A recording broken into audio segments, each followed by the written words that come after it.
আসসালামু আলাইকুম এভরিওয়ান। আগামীকাল বাংলাদেশ বনাম অস্ট্রেলিয়ার প্রথম টেস্টের যৌথ দিন। কালকের দিনটি এই ম্যাচটির মোড় ঘুরিয়ে দিতে পারে এবং লাঞ্চেই 67 রান পিছিয়ে রয়েছে অস্ট্রেলিয়া।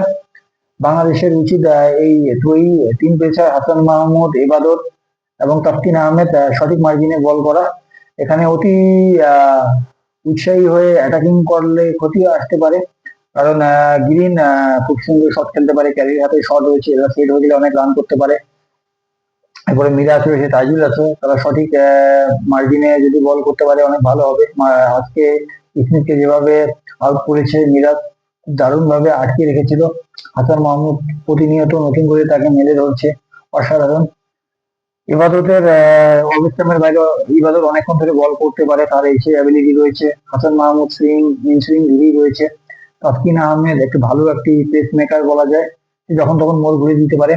এখন বাংলাদেশ যদি কালকে দিনটা যদি কলাপস করে খুবই খারাপ লাগবে, কারণ টানা 3 দিন এভাবে অস্ট্রেলিয়াকে ডমিনেট করে খেলা চারটেখানি কথা নয়। আগামীকাল শুরুতে আমি চাইবো লাঞ্চের আগে যেন অনেক উইকেট যেন ফেলে দিতে পারে, অ্যাটলিস্ট 3টে উইকেট যেন পড়ে যায়। এরপরে আমি চাইবো যদি লিড যদি ক্রসও করে 20 থেকে 30 রানের উপরে যেন থাকে, কারণ আমাদের যদি 120 থেকে 122 রানও যদি টার্গেট দিয়ে দেয় তারপরে সমস্যা। কারণ অস্ট্রেলিয়া এমন একটা দল, তাদের যে পেস লাইন আপ রয়েছে, আমাদের ব্যাটিং এর যে স্কিল আছে, এটা চতুর্থ ইনিংসে কার্যকর নাও হতে পারে।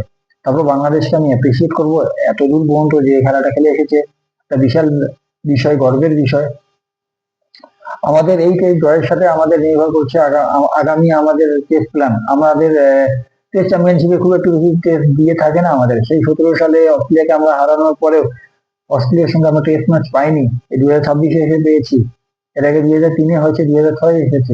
বাংলাদেশ শ্রীলঙ্কার সঙ্গে ভালো খেলে, বাংলাদেশ পাকিস্তানের সঙ্গে ভালো খেলে, ইন্ডিয়ার সঙ্গে ক্লোজ ম্যাচ হেরেছে। টেস্টে বাংলাদেশের অনেক সুন্দর বিপ্লব শুরু হয়েছে।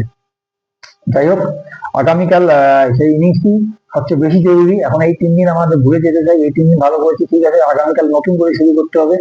শেষ ভালো যারা সব ভালো তার একটি কথাই রয়েছে। যাই হোক, আশা রাখছি কালকে বাংলাদেশ নতুন এক সূর্য উদয় হবে টেস্ট ক্রিকেটে, এইটুকু আশা রাখি, এইটুকু ভরসা করি। আল্লাহর কাছে এটুকুই চাই, কালকে বাংলাদেশ যেন একটি অসাধারণ একটি কীর্তি নিয়ে যেন শেষ করে, কালকের দিনের ভিতরে যেন ম্যাচটি শেষ করতে পারে। আল্লাহ হাফেজ।